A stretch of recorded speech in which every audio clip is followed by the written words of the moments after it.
Welcome to our deep dive on the dangerous timing of dependent work permits, specifically why a dependent application can be refused before the primary applicant's status is finalized. We will walk through the processing paradox, the proof you must provide, the immediate risk to your status upon refusal, and a step-by-step plan to restore your status if refused. Let's begin by outlining what we'll cover and how it all connects.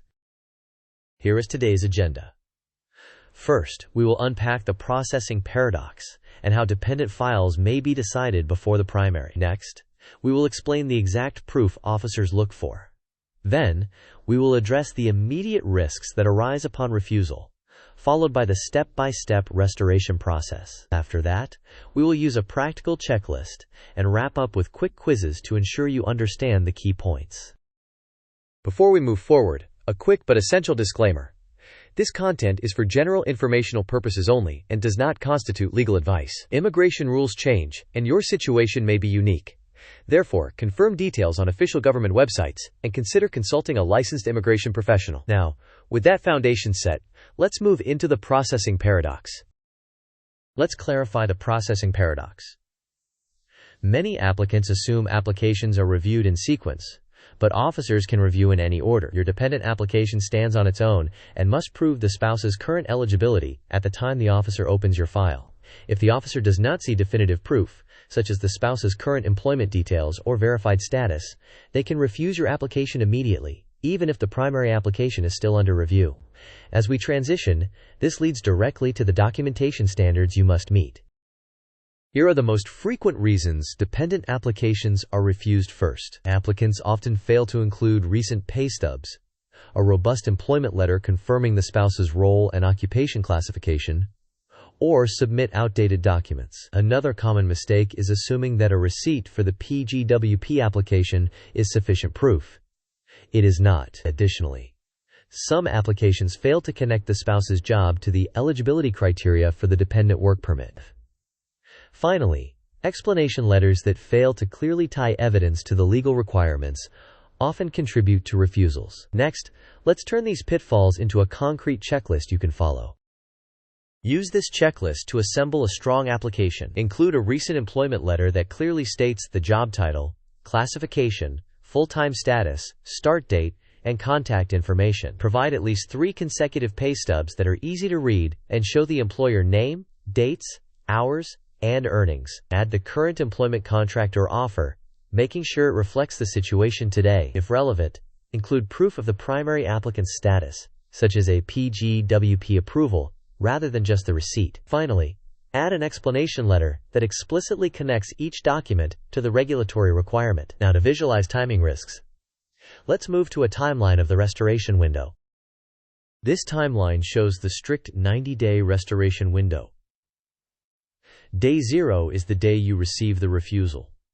Immediately on that day, you must stop working. Within the first 2 weeks, gather the missing documents, such as employment letters, pay stubs, and contracts. From days 15 to 30, craft a detailed explanation that addresses the reasons for refusal with precise evidence. Aim to submit the restoration request with the corrected application and required fees between days 31 and 60.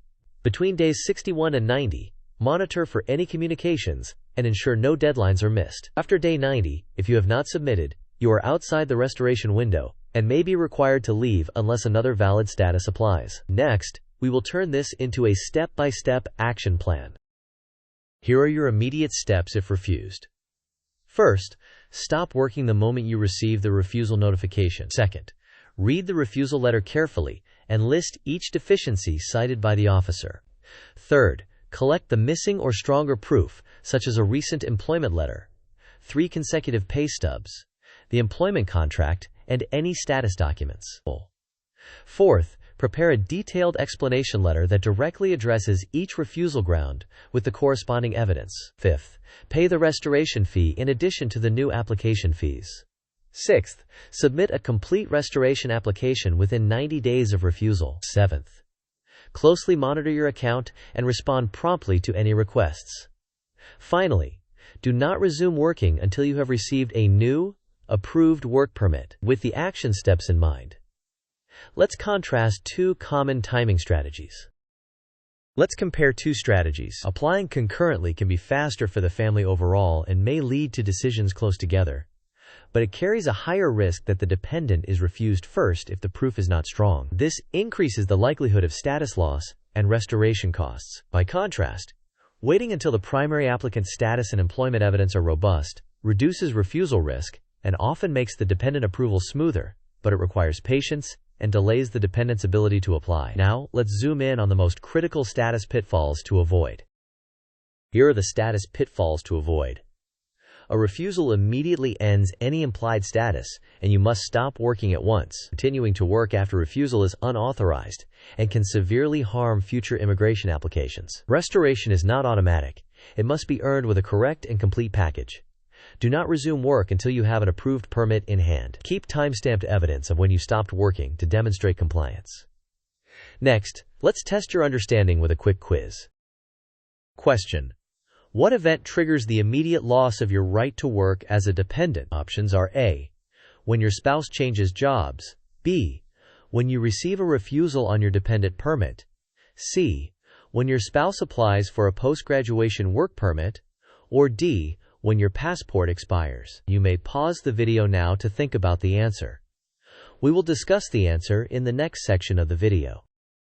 The correct answer is B. When you receive a refusal on your dependent permit, your implied status ends immediately, and you must stop working at once. This is the key event that triggers the loss of work authorization.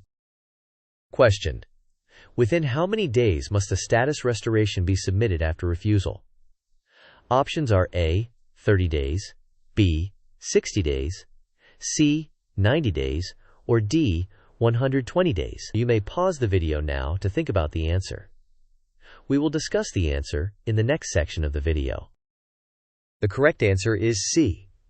You must submit a status restoration within 90 days of the refusal date, including the restoration fee and a fully corrected application package.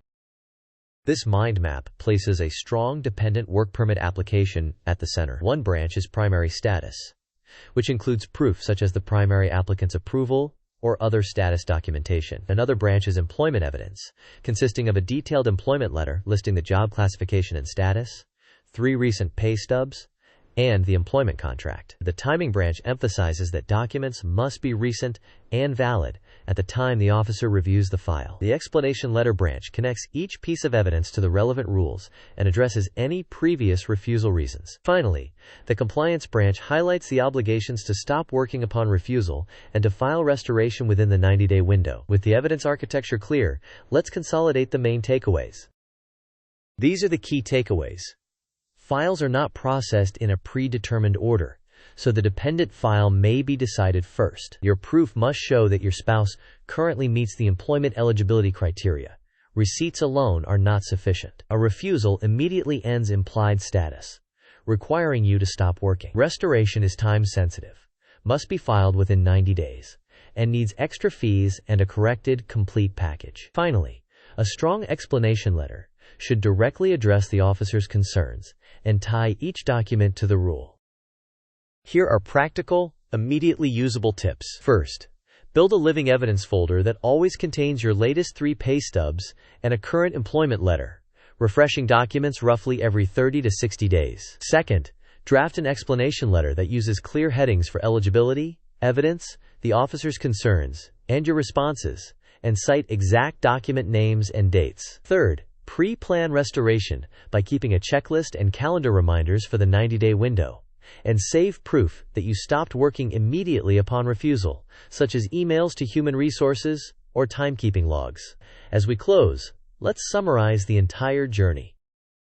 To wrap up, remember that processing is not sequential, and dependent files can be refused before the primary application. Your burden of proof is high, so demonstrate current skilled employment clearly. If refused, your implied status ends immediately, and you must stop working. Restoration must be filed within 90 days, with the proper fees and a corrected, complete application. Plan ahead by keeping documents current and drafting precise explanations.